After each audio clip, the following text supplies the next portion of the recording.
Zaporizhia nunca fue solo un punto más en el mapa para el Kremlin. Desde el inicio de la invasión a gran escala, controlar el sur era la clave para estrangular la economía ucraniana, conectar Crimea con el Donbass por tierra y convertir el mar de Azov en un lago ruso. En enero de 2026, después de meses recomponiendo pérdidas y reubicando al 58 y al 49 ejércitos de armas combinadas, Putin puso en marcha la segunda fase de la Operación Tormenta del Sur. El plan era simple en el papel y brutal en la práctica: romper la línea entre Orykiv y Uliáipole, empujar 40 kilómetros hasta la orilla norte del Dnieper y aislar la ciudad de Zaporizhia por el este. Si lo lograba, Ucrania perdería su mayor central nuclear aún bajo control, 3 puentes críticos y toda la capacidad de contraatacar hacia Melitopol.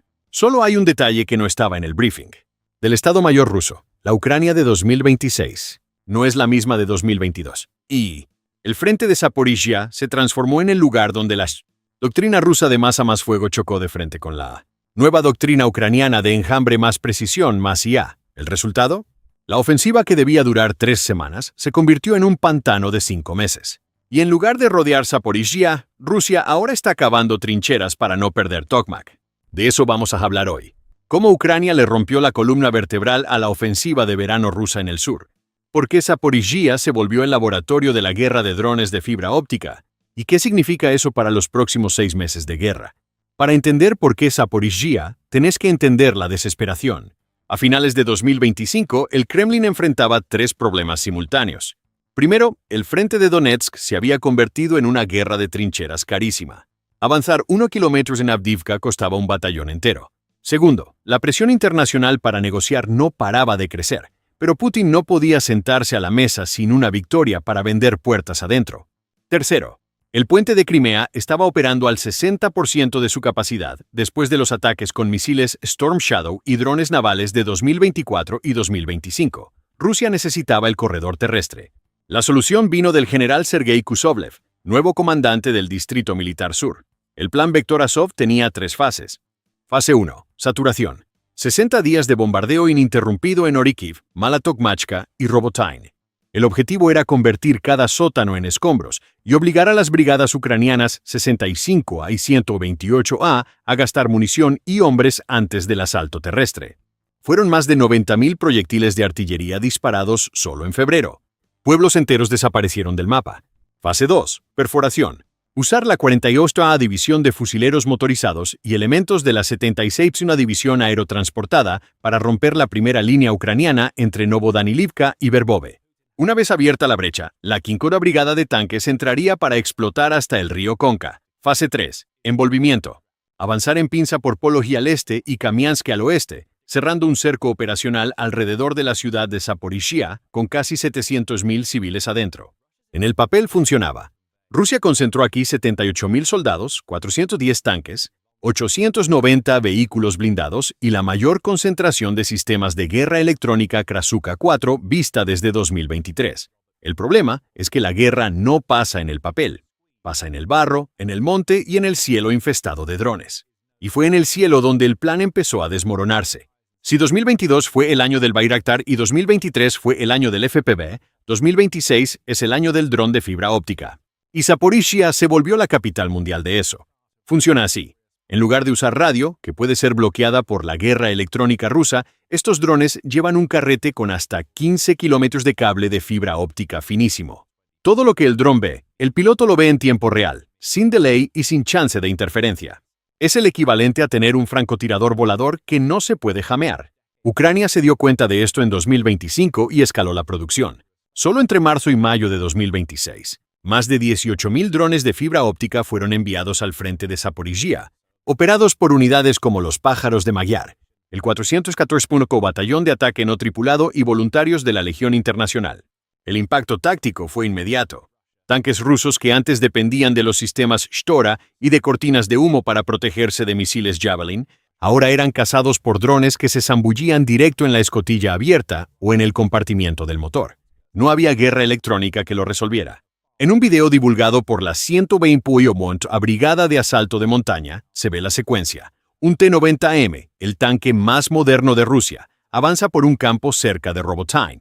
Larga humo, activa el jammer. No pasa nada. 12 segundos después, un dron de fibra óptica entra por el techo y el tanque se convierte en una bola de fuego. ¿El costo?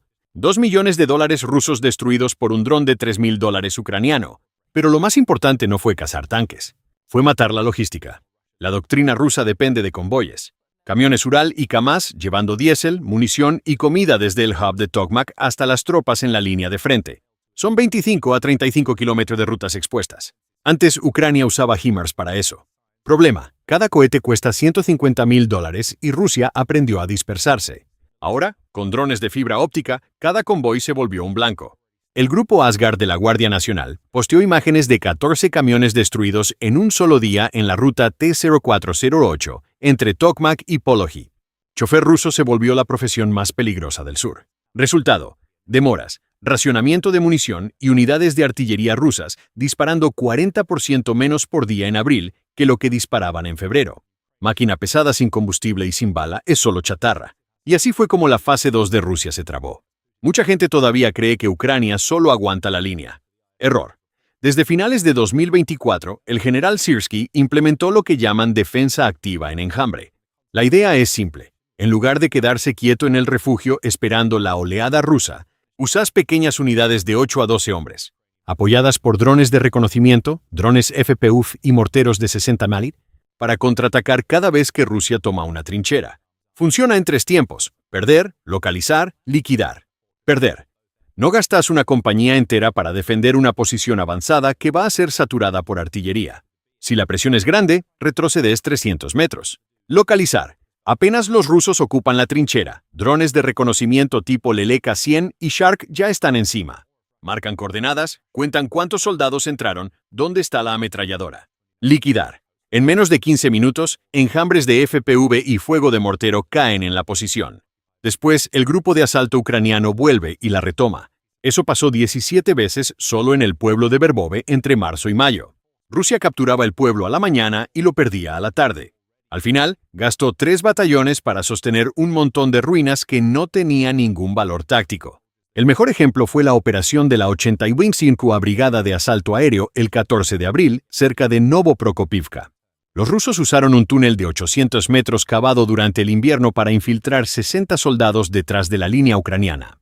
Por la doctrina vieja, eso sería un desastre. Por la doctrina nueva, se volvió una trampa. Drones térmicos detectaron el calor en la salida del túnel a las 3:17 de la mañana. En lugar de mandar infantería, Ucrania esperó a que los 60 entraran, selló la entrada con una carga de ingeniería y usó drones de fibra óptica para cazarlos uno por uno dentro del túnel. 52 muertos confirmados, 8 prisioneros. 0 bajas ucranianas. Fue la primera vez en la guerra que un túnel de asalto ruso fue neutralizado 100% por medios no tripulados. Y eso mandó un mensaje. Ya no existe retaguardia segura en el sur. Después de 120 días de ofensiva, Rusia no llegó al Dnieper. No rodeó Zaporizhia. No tomó Orikhiv. De hecho, el 3 de junio, Ucrania lanzó su propia operación limitada, Lanza de Azov. El objetivo no era romper hasta el mar de Azov. Era más inteligente. Era estrangular Tokmak. Tokmak es el centro nervioso ruso en el sur. Todos los ferrocarriles de Donetsk y toda la autopista M14 de Mariupol pasan por ahí. De Tokmak sale diésel para los tanques en Robotyne y proyectiles de 150 mm para la artillería en Pologi. Ucrania hizo 3 cosas al mismo tiempo. Primero, drones de largo alcance Lyuty y Bober empezaron a golpear depósitos de munición 20 kilómetros al sur de Tokmak, en Chernikivka y Novopoltavka. Fueron 4 depósitos grandes volados en 10 días. Segundo, grupos de fuerzas especiales y partisanos locales, coordinados por el GUR, empezaron a sabotear la vía del tren. No volar toda la línea. Solo sacar un tornillo acá, doblar un riel allá. Lo suficiente para que cada tren tuviera que bajar a 15 km/h por miedo a descarrilar. Un viaje de 2 horas se volvió uno de 11 horas. Tercero, la 47ª Brigada Mecanizada, equipada con Bradley y Leopard 2A6, hizo ataques de sondeo al norte de Tokmak, en Ilchenkove, no para tomar, sino para forzar a Rusia a sacar la 42ª división de la ofensiva y mandarla a defender. Funcionó. El 19 de junio, imágenes satelitales mostraron filas de 70 camiones parados al sur de Tokmak por miedo a los drones. El mando ruso tuvo que suspender operaciones ofensivas por 9 días porque simplemente no tenía munición llegando. Ofensiva sin bala es solo marcha. Y ahí fue donde el Vector Azov murió oficialmente. Nada de esto fue gratis. Ucrania pagó caro. La 65ª Brigada perdió el 40% del personal entre muertos y heridos. La ciudad de Orikhiv tiene hoy menos de 800 civiles de los 14.000 que tenía antes de la guerra. El hospital de Zaporizhia recibe 90 heridos por día. Pero en el cálculo estratégico, Rusia sangró más. Según el Ministerio de Defensa del Reino Unido, Rusia perdió 22.000 soldados en el frente de Zaporizhia entre febrero y junio de 2026. Perdió 211 tanques y 390 vehículos blindados, la mayoría por drones que cuestan menos que un auto usado. Y lo peor para Putin, perdió la iniciativa. Rusia empezó 2026 atacando en 5 ejes. En agosto, solo está atacando de verdad en uno, Pokrovsk. Y aún ahí, está avanzando 200 metros por semana al costo de una compañía por día. Entonces, ¿qué le queda al Kremlin ahora? Carta 1. Intentar de nuevo en invierno. Congelar el Dnieper, usar el frío para limitar los drones ucranianos y lanzar la tormenta del sur 2.0. Problema: Ucrania ya está estoqueando baterías que funcionan a 26 Rappers y drones con calefacción interna. Carta 2. Escalar hacia la central de Zaporizhia. Amenazar con un desastre nuclear para forzar una negociación. Problema: la OIEA tiene inspectores en el lugar, y China e India ya avisaron que eso sería una línea roja. Carta 3. Movilización total. Llamar a 500.000 reservistas. Problema: la última vez que lo intentó, 700.000 rusos se fueron del país. La economía no aguanta y el riesgo de revuelta interna explota. En resumen, Putin apostó todo en el sur para ganar el juego en 2026. No ganó. Y ahora está atrapado en una guerra de desgaste contra un país que transforma cada dólar de ayuda occidental en $100 de pérdida rusa, usando un dron de fibra óptica y un carrete de cable. Zaporizhia iba a ser el principio del fin para Ucrania. Se volvió el lugar donde Rusia descubrió que ya no existe retaguardia. Ya no existe línea segura. Existe solo el cielo. Y el cielo ahora tiene dueño. Pero la historia de Zaporizhia no termina en Tokmak. Porque mientras Rusia se empantanaba en el sur, Ucrania abrió un segundo frente dentro del primer frente. El nombre: Guerra de Precisión Profunda. La lógica es simple. Si no podés romper la línea con tanques, le rompes los huesos a la línea antes de llegar a ella. Y los huesos son combustible, mando y comunicación. El 27 de junio, drones Lyuti modificados con 1.200 kilómetros de alcance impactaron la refinería de Tuapse, en la costa del Mar Negro. Tuapse provee el 40% del diésel que usa el Distrito Militar Sur. El ataque dejó 3 unidades de craqueo fuera de servicio por 6 semanas. Resultado inmediato: racionamiento de combustible llegó a Rostov, Melitopol y Dzhankoy. Un tanque ruso T-72B3 necesita 300 litros de diésel para operar 24 horas en combate. Sin diésel, se vuelve búnker. Sin búnker, se vuelve blanco. Esa misma semana, el GUR ejecutó la Operación Telaraña Negra. Equipos de fuerzas especiales infiltrados en territorio ocupado usaron drones de fibra óptica para mapear y destruir 11 torres de retransmisión de radio R-416GM usadas por el 58 Ejército. Esas torres son el sistema nervioso de la artillería rusa. Sin ellas, un obús Mesta B en Pologi no recibe coordenada de fuego de un dron Orlan 10 en Orikhiv.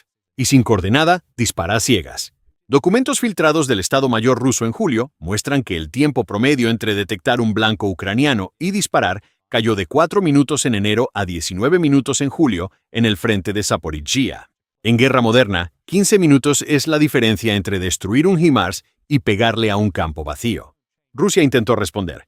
Llevó a Berdiansk 2 sistemas Murmansk BN, los bloqueadores de GPS más potentes del arsenal. La idea era cegar los drones ucranianos y los misiles Huiridam. Funcionó por 48 horas. Al tercer día, Ucrania cambió el juego otra vez. Navegación visual con IA. Los drones del grupo Aerorozvidka ahora usan cámaras y mapas 3D precargados. No necesitan GPS. Reconocen una iglesia, un puente, un cruce y se orientan solos. Es el mismo principio del misil Tomahawk, solo que por $4.000. El Murmansk BN se volvió un armatoste de $2 millones que no derriba nada. Y ahí entra el factor que el Kremlin más odia: tiempo político. Putin necesita una victoria antes de marzo de 2027, cuando es la elección presidencial.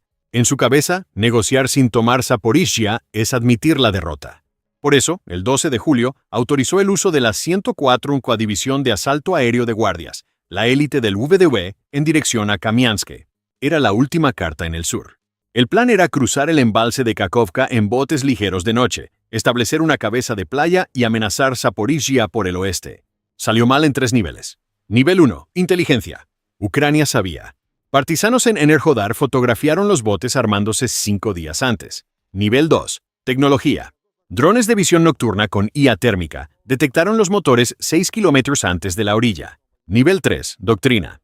En lugar de mandar infantería a la orilla, Ucrania usó drones navales Sea Baby, cargados con 800 kilos de explosivo, y drones FPV lanzados desde la orilla. De los 41 botes que salieron, 33 fueron destruidos en el agua. 287 paracaidistas rusos murieron sin pisar tierra ucraniana. Fue el mayor desastre del WDV desde Hostomel en 2022, y fue transmitido. El Ministerio de Defensa ucraniano divulgó el video 9 horas después con el título «Bienvenidos a Zaporizhia». El impacto moral fue nuclear. Canales de Telegram pro-guerra rusos como Rybar y Two Majors, que siempre venden optimismo, postearon al día siguiente: «No tenemos respuesta para el enjambre. Estamos mandando hombres a morir contra máquinas». Cuando tu propio bando admite eso, el juego cambia. Después de Kamianske, Rusia abandonó operaciones ofensivas en Zaporizhia.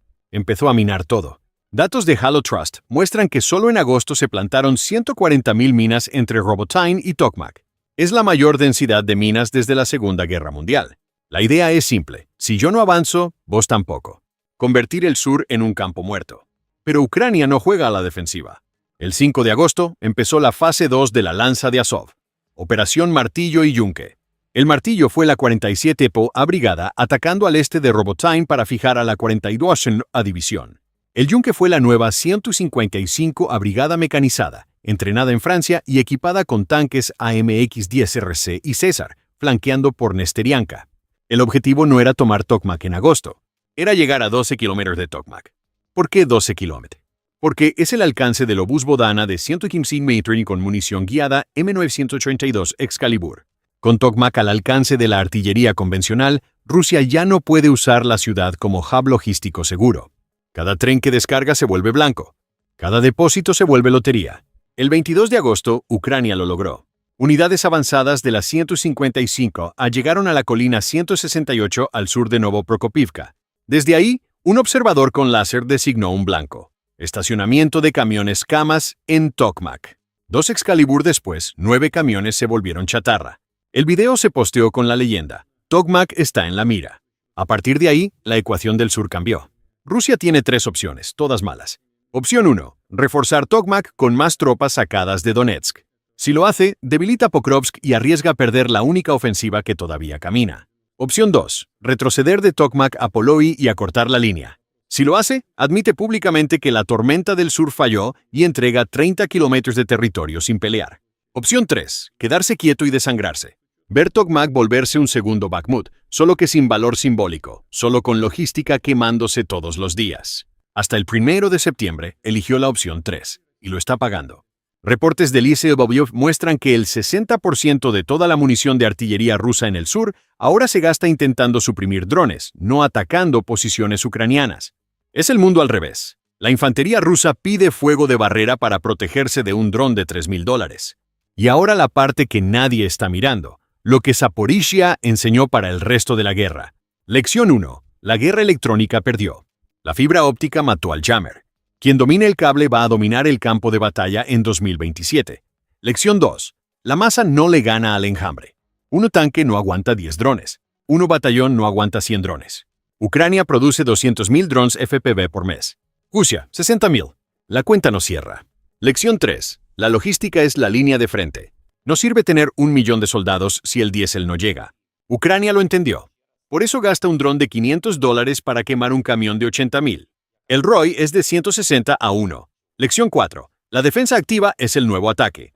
Ucrania no necesita una contraofensiva tipo Kharkiv 2022. Desgasta, aísla, estrangula. Tokmak no va a caer en un día. Se va a pudrir en 90 días. Y cuando caiga, Rusia va a tener que elegir entre perder Melitopol o perder Donetsk. No se pueden sostener los dos. Entonces, ¿dónde termina esto? En septiembre de 2026, el mapa dice que Rusia todavía controla el 18% de Ucrania. El mapa no dice que el 70% de ese territorio está a menos de 25 kilómetros de un dron ucraniano. No dice que el tren ruso no anda de día. No dice que un general ruso no duerme 2 noches en el mismo lugar por miedo al HIMARS. Zaporizhia era la apuesta de Putin para dar vuelta a la guerra.